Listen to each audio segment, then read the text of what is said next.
Hey guys, welcome back to the channel. Hope you're having a good one. I'm Nick, and today I'm diving into the shark flick 47 Meters Down.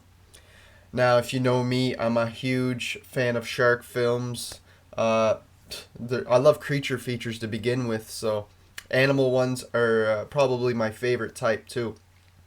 I've seen mostly all of the good shark movies, like the ones without too much CGI, or like the Sharknado type films. And yeah, I'm even a fan of San Jose Sharks, the hockey team. It's my favorite hockey team, so big Sharks fan.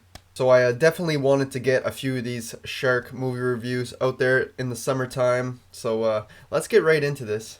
And this is going to be a spoiler-free review, guys. If the movie's less than 10 years old, it's going to be spoiler-free unless I say so. Unless I say I'm going to spoil the shit out of it. You guys don't have to worry.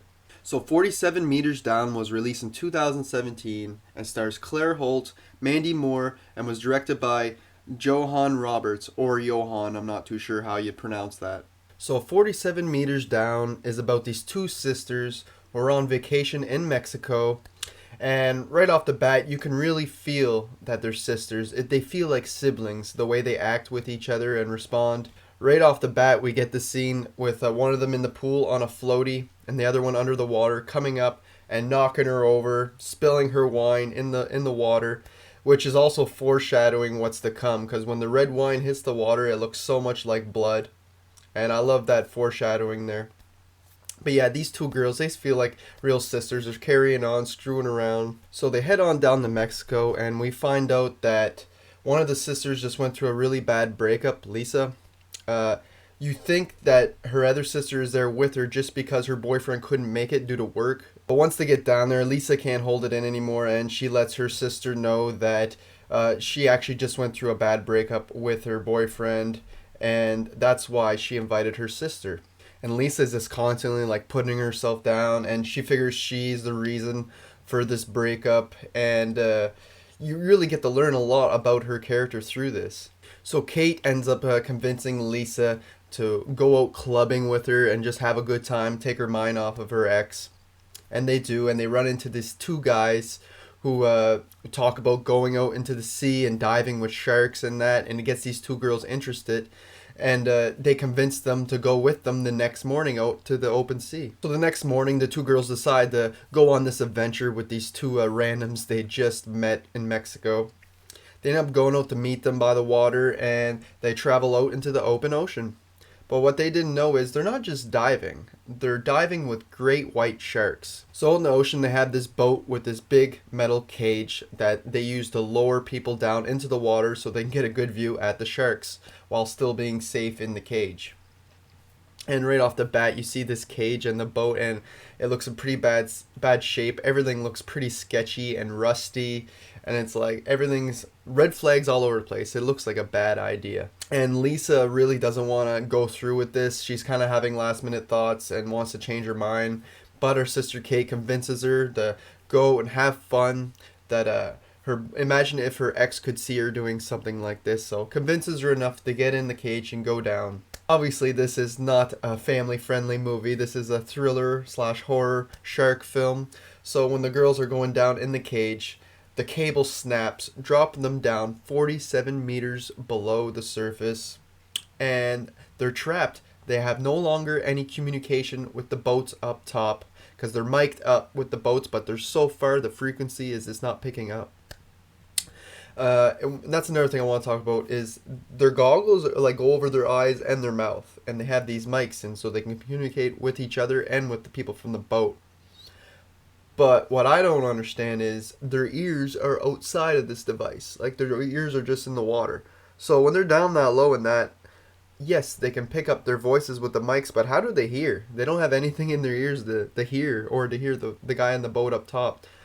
Little plot hole there, but not a big one. Anyway, so there's no communication with anybody. They realize one of them is going to have to get out of the cage and go up so high so that they can pick up the radio signals again with the boat. But that is very dangerous with these great white sharks coming out of nowhere down into the darkness of the ocean. And this is where the movie gets very claustrophobic and a lot of tension starts setting in. Every scene feels like it's a life-threatening situation at this point. The ladies are running out of air. They're stuck in that cage, surrounded by sharks, and they really have no idea how they're going to get out of this situation. They can't even leave the cage and swim up to the top because if they go up super quick, they're going to get the bends, which is nitrogen bubbles in the brain, and it will kill you. If they do go up, they'd have to go up only so many meters at a time and then stop for so many minutes, like 5 minutes at a time, so that they can clear their oxygen and their nitrogen in their system. So that's not an option, because if you go up and wait, the shark's going to eat you. They end up in these different situations where they have to get out of the cage, whether to get a new air tank or whatever, and it just puts them in these life-threatening situations. And it's like always bad juju. You know something bad's gonna happen, and a shark may pop up out of nowhere. Yeah, so these ladies always feel like they're in danger, and the movie really keeps you guessing on what's gonna happen next. And honestly, it feels like a hopeless and helpless journey for these two girls. But you do really get to see more of that sibling dynamic, the two sisters. Like in life-threatening situations, you really get to see how these people really are, and their personalities and that are really coming out, and their morals and whatnot. They may be in a real bad situation, but it's proving to have a lot of growth on their characters. Now let's talk about the sharks real quick in this film.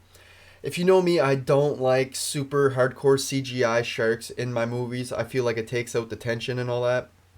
But this one does a really good job. You can barely notice it. Like I said, for the most part, the sharks are in the shadows, but when you do see them, it doesn't look cartoonish or anything. It looks very good, and it's very smart to keep the sharks hidden. It's a classic Jaws tip, and it just makes them feel more scarier. You never feel safe. You never know when they're going to show up or pop out, and they're definitely threatening in this film. And this film is basically like 80% of it is filmed underwater, which is really impressive with the way it's all shot. It turned out great. You really feel like you're in the ocean when you're watching this. The lighting is perfect. It's dark, but you can see what's going on. It's not too dark where you're like, what the hell is that? And then you just get a random jump scare. No, you can actually make out all the scenes. And I just thought it was lit very well. And this movie is only an hour and 29 minutes long. Not long at all. But some scenes feel like they're so long, but not in a bad way. Not like I'm waiting for it to end. It's just so tense that you're like, you know something's gonna happen, so you're like on the edge of your seat, and it really leaves you gasping for air. No pun intended. Now let's talk about the twist, guys. The twist in this film at the very end totally worked for me. I hear a lot of people complain about it in other reviews and that I've watched over the years, and yeah, people seem to not like this twist ending. But for me, it totally worked. Didn't see it coming. I was like, wow. And yeah, just the way things play out, it just totally worked for me. I feel like if we didn't get that twist and things just played out the way it actually plays out in the very end, I feel like it wouldn't have been as satisfying of an ending. I feel like that twist was what we needed. So guys, if I'm going to put a rating on this shark film, I'm going to have to give it a solid 7.5 out of 10. I think it's very good, very well made, greatly shot, greatly acted. I like the plot, even though it's fairly basic. You get a real basic plot, but I think it works 100%. It puts the fear in you and makes you think twice about going back into the ocean, which is, I think, the whole goal of these films. Some people may find the movie a bit too slow or one-dimensional, since it's all set in pretty much one place. There's like one setting. But for me, I love those type of films, so it just worked for me. So there you have it, guys, my 47 meters down spoiler-free movie review. Hope you enjoyed it.